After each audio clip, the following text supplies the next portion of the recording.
Hola a todos, Dios los bendiga. Continuamos con nuestro devocional de Mateo. Hoy vamos a abarcar el segundo gran discurso que este evangelista nos trae, que es en Mateo capítulo 10. Pero antes permítame hacerle una pregunta. ¿Ha pensado usted alguna vez si realmente Cristo tendría que haber venido y vivido en medio de nosotros para traernos el mensaje de salvación? La respuesta contundente de la Biblia es sí. Porque aunque Él era el rey, no solamente debía proclamarse el mensaje de perdón de los pecados, sino que Él mismo tenía que hacerse hombre para vivir en medio de nosotros perfectamente y morir por nuestros pecados en reemplazo nuestro.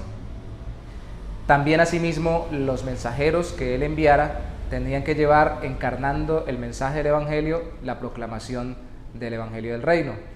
Entonces veamos hoy los mensajeros del Reino.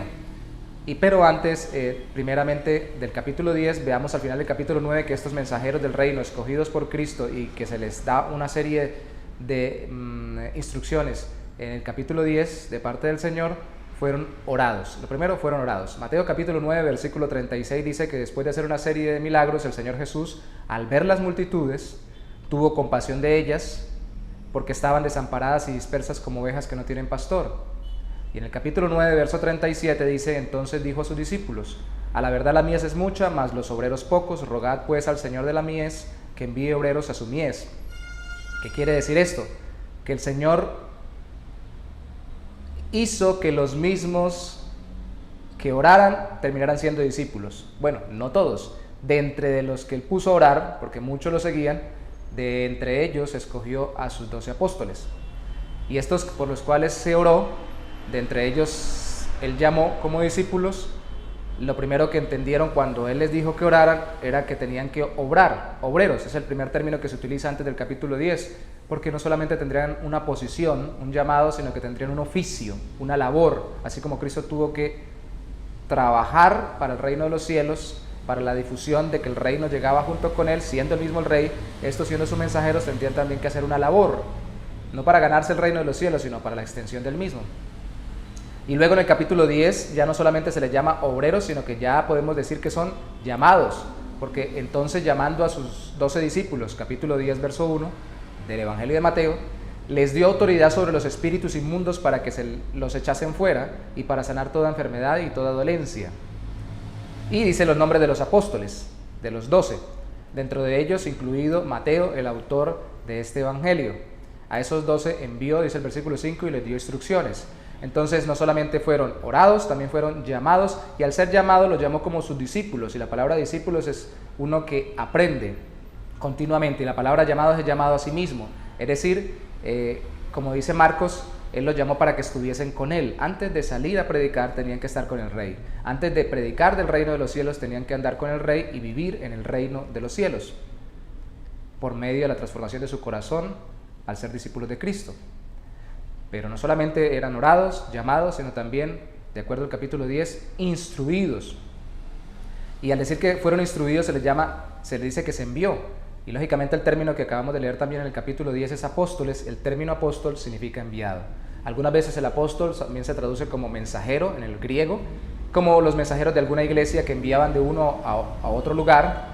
Y a veces también se aplica al equipo de los que son los 12 discípulos o los apóstoles del Cordero. En fin, de todas formas eran enviados, y aunque solo hubo 12 discípulos de entre toda la gente que caminó con Cristo y fue testigo de que Él estuvo en esta tierra, y solo esos 12 fueron, junto con los equipos que ellos tuvieron, inspirados para dejar luego el Nuevo Testamento, muchos más son enviados. Hoy en día también algunos dicen que en ese sentido son apóstoles o enviados los misioneros, en un sentido particular de predicar el Evangelio, pero también todo creyente es enviado, porque todo creyente se sabe parte del reino de los cielos y que se sabe como alguien que debe proclamar a Cristo como el Salvador o como el Rey de Reyes. ¿Cuáles fueron estas instrucciones? Lo primero y principal fueron: por camino de gentiles no vayáis, y en ciudades samaritanos no entréis, versículo 6 del capítulo 10, sino antes a las ovejas perdidas de la casa de Israel. Y el verso 7 dice: yendo predicad, diciendo el reino de los cielos se ha acercado. Lo mismo que predicó Juan el Bautista: arrepentíos, el reino de los cielos se ha acercado. Lo mismo predicó Cristo: arrepentíos, el reino de los cielos se ha acercado. El tiempo se ha cumplido, el reino de los cielos se ha acercado. Él era el rey que había venido a esta tierra. Lo mismo se cumple ahora a través de la predicación de los discípulos. Ellos mismos deben llevar el mismo mensaje. El reino de los cielos se ha acercado. ¿Y a quiénes deben llevarlo primero? A las ovejas perdidas de la casa de Israel, porque a través de ellos es que vino el Salvador y a través de ellos vendría el mensaje del reino de los cielos al mundo. Así ellos mismos fueran los que se opusieran, porque en estas instrucciones se les dijo a quiénes ir primero, segundo, con qué mensaje ir, el reino de los cielos es acercado, y eso implicaría arrepentirse de los pecados ante el Rey, que es santo, y lógicamente creer y confiar en ese Rey y someterse a su señorío, el Mesías, el Salvador que había llegado, y lógicamente les dio poder para ejecutarlo, así como él, como vimos en los capítulos 8 y 9, tuvo el poder para mostrar que tenía la capacidad de perdonar, desarrolló todo el poder divino para sanar enfermos, detener los vientos, los mares, y también echar fuera demonios. Así también les dio poder a ellos, le dijo: sanad a los enfermos, limpiad a los leprosos, resucitad a los muertos. Y les dijo: no se surtan ustedes mismos de sus finanzas, no lleven alforja, no para el camino, no lleven 2 túnicas, no se provean de oro ni de plata, más bien en cualquier aldea donde entréis, decid la paz, y allí donde los reciban, allí quédense. Les quiso decir: no esperen ustedes mismos alimentarse, sostenerse, porque esta es una obra del reino de los cielos en medio de esta tierra. El que los ha enviado, en este caso yo mismo, que era el Rey, los sostendrá a través de la generosidad de aquellos que recibieran el reino de los cielos en sus vidas, la predicación del Evangelio de Jesucristo. Si esta casa donde los reciben fuere digna, entonces recibirá la paz. Cualquier paz, la paz del reino de los cielos, la paz del Rey que ha venido a esta tierra. El saludo normal en esa época era Shalom, la paz, pero el que fuera digna de recibir la paz no significa que se ganara la salvación, sino significa que Dios había trabajado en el corazón de ellos para que ellos recibieran el Evangelio. Significa que, como lo veremos luego en las parábolas como la del sembrador con respecto al reino de los cielos, los corazones tienen que ser preparados para que den fruto, porque no todo corazón produce fruto por la predicación. De hecho, no solamente ellos fueron orados, los discípulos, no solamente fueron llamados y no solamente fueron instruidos por Cristo, sino también que Cristo les declaró que serían aborrecidos. Entonces la mayoría los desecharía, no los recibiría, y Cristo les instruye: si así sucede en esa casa, pues salgan, no estén, no posen, y si no reciben en una aldea, definitivamente ninguna casa, entonces sacúdanse el polvo sobre sus pies, que era una señal antigua para demostrar que vendría el juicio sobre ellos, porque al final vendrá sobre ellos el juicio, como vino, incluso peor que como vino sobre Sodoma y Gomorra, lo que da a entender Cristo. Entonces el juicio lógicamente apuntaría al juicio eterno después de esta vida, porque por muy bien que se viva en esta vida, si no se recibe el Evangelio, el Rey de Reyes, en la eternidad se estará en el infierno. De hecho, al ser aborrecidos, el Señor Jesús les dice precisamente: cuando los persigan y los lleven ante los reyes y los ultrajen y todo lo demás, no teman, porque no los pueden sino matar en el cuerpo, no les puede matar el cuerpo y el alma en el infierno, que eso solamente lo puede hacer uno, más bien a ese deben temer. Ese uno que solamente puede enviarnos al infierno es Dios mismo. Entonces no teman, porque la gente aquí lo más que puede hacer es matarlos. Después, en la eternidad, por causa de ser mis súbditos y por causa de extender el reino de los cielos y de pertenecer al mismo, y no solamente proclamarlo sino vivirlo, pues tendrán la vida eterna, no por sus obras, sino por mi obra, la que ustedes están proclamando, a la que yo los estoy enviando a proclamar. De hecho, si van ante reyes, no se preocupen qué van a decir, porque el Espíritu Santo les dirá qué hablar. Eso no quiere decir que no preparen lo que vayan a enseñar en iglesias o en lugares específicos donde se vayan a instruir entre ustedes.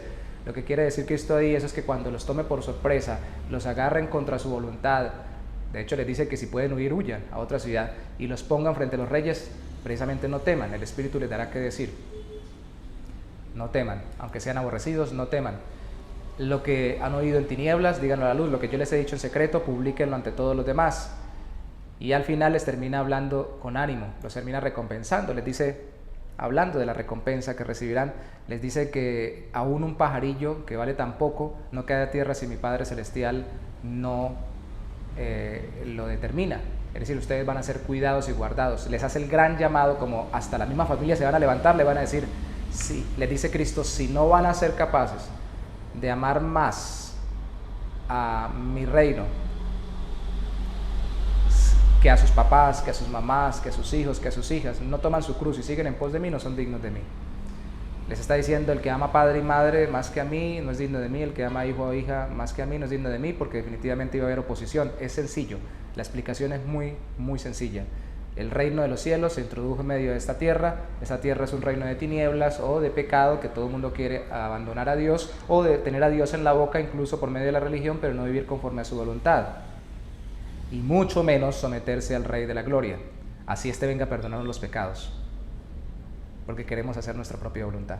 Entonces, al final seréis recompensados con la eternidad, y los que lo reciban, recibirán recompensa de profeta. El que lo recibe a mí, recibe al que... El que lo recibe a ustedes, me recibe a mí, y el que me recibe a mí, recibe al que me envió. El que recibe a un apóstol, recibe a Cristo, el que recibe a Cristo, recibe al Padre. Y hoy nosotros no somos apóstoles, pero estamos llamados a vivir como los apóstoles, en el sentido de aplicar el Evangelio en nuestras vidas, vivir para la gloria de Dios en arrepentimiento y fe, y a transmitir el Evangelio a otros. Somos enviados a otros. Entonces, si nos reciben a nosotros, que fuimos enviados por otros, que fueron enviados por otros, hasta que llegamos a los apóstoles, que fueron enviados por Cristo y que fue enviado por el Padre, con el mismo mensaje del reino de los cielos y viviendo para la gloria de Dios, aunque nosotros no somos de los apóstoles fueron solamente 12, nosotros estamos siendo instrumentos de la bendición de Dios, y si no reciben el Evangelio, reciben la vida eterna. ¿Vivimos el Evangelio? Llevamos la bendición de no solamente llevar cosas, nuestra presencia, nuestra vida y nuestras ayudas físicas, materiales de esta vida a los hogares y a las vidas, sino también llevamos el mensaje del Evangelio, llamando a las personas a que se acerquen al reino de los cielos, a que se arrepientan de sus pecados y creen en Cristo. Si es así, estamos también siendo enviados, aunque no seamos de los apóstoles. Padre, te damos gracias por permitirnos recordar hoy que tus discípulos, los discípulos de Cristo, fueron enviados, que nosotros no somos los mismos apóstoles, pero sí somos enviados por ti para predicar el mensaje apostólico de la salvación a través de Jesucristo. Gracias, porque entendemos que debemos encarnar el mensaje, vivir el mensaje y predicar el mensaje. Y te pedimos que no solamente lo hagamos, sino que también seamos receptores de quienes así también lo hagan, y que mutuamente nos recompensemos, especialmente recibamos la recompensa por confiar en aquel que vivió, murió y resucitó por nosotros, la recompensa eterna de la salvación en los cielos junto con él. Gracias en el nombre de Jesús mismo, Señor. Amén. Dios los bendiga.